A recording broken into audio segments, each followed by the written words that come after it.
తెలుగు రాష్ట్రాల్లో అతిపెద్ద lift manufacturer lifts ట్రై.com dealership కూడా ఇవ్వబడును. Welcome to Suman TV. ఈ బడ్జెట్ నిజంగా దేశ ప్రజలకి పెద్ద పెద్ద వరాల్ని మోసుకొచ్చిందని చెప్పాలి. చాలా పాజిటివ్ బడ్జెట్. గడిచిన 10 పరిపాలించింది మోదీ సర్కార్. ఇది మూడోసారి మోదీ 3.0 నడుస్తుంది.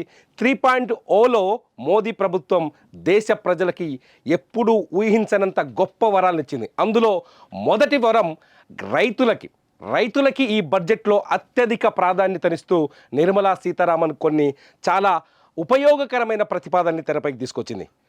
ప్రధానమంత్రి ధనధాన్ వ్యవసాయ యోజన కింద ఓ కొత్త పథకాన్ని ప్రకటించారు నిర్మలా సీతారామన్. ఈ ప్రధానమంత్రి ధనధాన్ యోజన కింద మనకు వచ్చే బెనిఫిట్ ఏంటి అనేది ఒకసారి చూద్దాం. ప్రధానమంత్రి ధనధాన్ యోజన కింద మొట్టమొదటి బెనిఫిట్, దేశంలో వీళ్ళ లక్ష్యం ఏంటంటే దేశంలో వ్యవసాయ ఉత్పత్తుల్ని పెంచడం, వ్యవసాయ ఆధారిత సంస్థల్ని పెంచడం, ఆధారిత పరిశ్రమల్ని పెంచడం, పళ్ళు కూరగాయలు వంటి అంటే ఆరోగ్యానికి ఉపయోగపడే భారతదేశ ప్రజల ఆరోగ్యాన్ని కాపాడగలిగే వ్యవసాయ ఉత్పత్తులని మరింత స్థిరీకరించడం, ఇంకా వాటిని పెంచి రైతుల్ని ప్రోత్సహించాలన్నది ఈ యోజన యొక్క ముఖ్య ఉద్దేశంగా తెలుస్తోంది. ప్రధానమంత్రి ధనధాన్ వ్యవసాయ యోజన కింద ముఖ్యంగా వాళ్ళు తీసుకున్న పెద్ద నిర్ణయం ఏంటంటే గోడౌన్స్. గ్రామీణ ప్రాంతాల్లో వ్యవసాయానికి అతిపెద్ద మైనస్ గోడౌన్స్. ఎందుకంటే పండించిన పంటని దాచి సరైన సమయంలో అమ్ముకునే అవకాశం రైతు కల్పించాలి. గోడౌన్స్ని ఎక్కువగా ఏర్పాటు చేయడం వల్ల ఈ అవకాశం దొరుకుతుంది. సో ఈ ప్రధానమంత్రి ధనధాన్ యోజన కింద గోడౌన్స్ నిర్మాణం పెంచాలని ఒక నిర్ణయం తీసుకుంది. అట్లాగే నీటిపారుదలకు ఎక్కువ నిధులు ఖర్చు చేయాలనుకుంటోంది. నీటిపారుదల పైన ఎక్కువ నిధులు ఖర్చు చేయాలని చూస్తోంది. అట్లాగే రుణ సౌకర్యాలు పెంచే అవకాశం ఉంది. వ్యవసాయానికి రుణ సౌకర్యాలని పెంచాలని చూస్తోంది. గోడౌన్స్, నీటిపారుదల, రుణ సౌకర్యాన్ని పెంచడం వల్ల రైతుని ఆర్థికంగా బలోపేతం చేయడం, రైతులో ఆత్మస్థైర్యాన్ని పెంచడం లక్ష్యంగా కేంద్రం ఈ బడ్జెట్లో ప్రధానమంత్రి ధనధాన్య వ్యవసాయ యోజనని తీసుకొచ్చినట్టుగా చాలా స్పష్టంగా అర్థమవుతుంది. ఈ యోజన ద్వారా దాదాపు 1,70,00,000 మంది రైతులకి బెనిఫిట్ లభించే అవకాశం కనిపిస్తుంది. దేశంలో ఉన్న 1,70,00,000 మంది రైతులు నేరుగా బెనిఫిట్ అయ్యే అవకాశం కనిపిస్తుంది. ప్రధానమంత్రి ధనధాన్ వ్యవసాయ యోజనని మొదటి విడతగా 100 జిల్లాల్లో అమలు చేయాలని చూస్తోంది. అమలు చేస్తామని ప్రకటించారు. 100 జిల్లాల్లో ప్రధానమంత్రి ధనధాన్య యోజనని అమలు చేస్తామని నిర్మలా సీతారామన్ పార్లమెంట్లో ప్రకటించారు. అట్లాగే ఇప్పటివరకు కిసాన్ క్రెడిట్ కార్డులు ఉన్నాయి. ఏవైతే కిసాన్ క్రెడిట్ కార్డులు ఉన్నాయో కిసాన్ క్రెడిట్ కార్డులకు ఇప్పటివరకు 3 లక్షల వరకే కిసాన్ క్రెడిట్ లిమిట్ ఉండేది. దాన్ని 5 లక్షలకు పెంచారు. 5 లక్షలకు పెంచుతూ నిర్ణయం తీసుకున్నారు. నిజంగా ఇది సూక్ష్మ చిన్న తరహా రైతులకి, సన్నకారు రైతులకి, ముఖ్యంగా సన్నకారు రైతులకి చాలా బెనిఫిట్ ఇచ్చే నిర్ణయంగా కనపడుతోంది. ఇకపోతే బీహార్లో మకాన్ అంటే చాలా చోట్ల కొత్త బోర్డులను ప్రకటించారు. బీహార్కి మాత్రం ఈసారి నిర్మలా సీతారామన్ చాలా వరాలు ప్రకటించారు.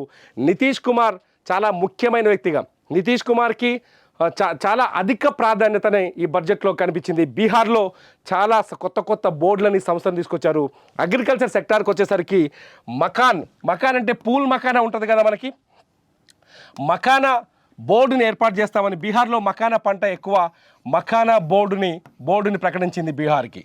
మకానా బోర్డును ప్రకటించడం వల్ల బీహార్లో పూల్ మకానా ఉత్పత్తికి, ఇది వ్యవసాయ ఆధారిత ఉత్పత్తి, మొత్తం ఈ పూల్ మకానా ఉత్పత్తిని మరింత తోడ్పడే అవకాశం ఉంటుందని కేంద్ర ప్రభుత్వం భావించడానికి తెలుస్తుంది. బీహార్కి ఇది నిజంగానే వరం. ఇకపోతే కందిపప్పు, మినప, అలాగే మినపాక, అలాగే మసూర్ దినుసుల్ని నేరుగా కేంద్రం కొనుగోలు చేస్తుంది. ఇప్పటిదాకా పప్పు ధాన్యాలు కొన్నింటిని కొనుగోలు చేస్తా అని చెప్పింది కేంద్ర ప్రభుత్వం ఎఫ్సిఐ ద్వారా.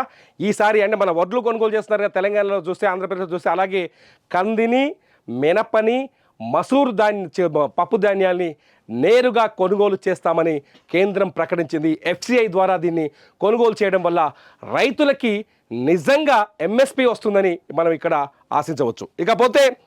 ఇకపోతే పండ్లు కూరగాయల ఉత్పత్తిని ప్రోత్సహించడానికి కొత్త పథకాలు తీసుకొస్తామని చెప్తోంది. పళ్ళు కూరగాయలు నిజంగా దేశంలో ఈజీ అగ్రికల్చర్ పెరిగిపోయింది. పళ్ళకి కూరగాయలకి దిగుబడి బాగా పడిపోయింది. పళ్ళ కూరగాయల దిగుబడులు చాలా పడిపోయినాయి. మనం ప్రతిసారి చూస్తున్నాం ఇమీడియట్లీ ద్రవ్యోబలం పెరిగినప్పుడు పళ్ళ ధరలు కూరగాయల ధరలు ఆకాశాన్ని అంటుతాయి. వీటన్నిటిని కంట్రోల్ తీసుకొచ్చేందుకు పళ్ళు కూరగాయలు సాగు చేసే రైతులకి ప్రత్యేక రుణ సౌకర్యాలు కావచ్చు, ప్రత్యేక ఏర్పాట్లు కావచ్చు ఇచ్చేందుకు ఈ బడ్జెట్లో అధిక నిధుల్ని కేటాయించారు నిర్మలా సీతారామన్. ఇకపోతే రైతుల ఆదాయాన్ని పెంచే ప్రయత్నం ఇది 100 జిల్లాలు. ఇకపోతే వ్యవసాయ అభివృద్ధికి ఆర్టిఫిషియల్ ఇంటెలిజెన్స్ సపోర్ట్ కూడా తీసుకుంటామని చెప్పింది. వ్యవసాయ అభివృద్ధిలో వ్యవసాయంలో వ్యవసాయ విధానాలు కావచ్చు, వ్యవసాయంలో సైంటిఫిక్ విధానాలు కావచ్చు, అధునాతన వ్యవసాయాన్ని అభివృద్ధి చేయడం కోసం ఆర్టిఫిషియల్ ఇంటెలిజెన్స్ సపోర్ట్ తీసుకుంటామని ప్రకటించారు నిర్మలా సీతారామన్. ఇక లాస్ట్ పాయింట్కి వచ్చేస్తే national institute of food processing యూనిట్ని ఏర్పాటు చేయబోతున్నారు. ఈ national institute of food processing unit దీనివల్ల వ్యవసాయంలో సరికొత్త పరిశోధనలకి అవకాశం ఏర్పడుతుంది. ఇకపోతే 120 యూరియా ప్లాంట్లను కూడా ఏర్పాటు చేయబోతున్నారు. దీనివల్ల వ్యవసాయ పంటల అధిక దిగుబడికి అధిక ప్రాధాన్యత, అధిక నిధులు ఖర్చు చేసినట్టు అవుతుంది. మొత్తంగా వ్యవసాయ రంగానికి ఈ బడ్జెట్లో తొలి ప్రాధాన్యతనిస్తూ నిర్మలా సీతారామన్ తన ప్రసంగంలో వ్యవసాయాన్ని అభివృద్ధి చేసే విధంగా రైతుల్ని మరింత ధనవంతుల్ని చేసేందుకు ప్రయత్నిస్తామని ఆమె ఈ బడ్జెట్లో సమూల సంస్కరణలు తీసుకొచ్చారు. నిజంగా నిర్మలా సీతారామన్ స్పీచ్ దేశమంటే మట్టి కాదోయ్, దేశమంటే మనుషులో అంటూ గురజాడ అప్పారావు చెప్పిన వ్యాఖ్యల్ని గుర్తు చేసుకుంటూ ఆమె తెలుగులో ఈ లైన్ని పార్లమెంట్లో లోక్సభలో ప్రస్తావిస్తూ ఏదైతే ప్రసంగాన్ని మొదలుపెట్టారో ఆ ప్రసంగానికి తగ్గట్టుగానే రైతులకు అనుకూల బడ్జెట్గా కనిపిస్తుంది ఈసారి బడ్జెట్. రైతులు ఈ బడ్జెట్ని ఎలా ఫీల్ అవుతున్నారు? ఈ వీడియో కింద ఖచ్చితంగా మీరు కామెంట్ చేయండి. మీ కామెంట్స్ పైన నేను మరో వీడియో చేస్తాను.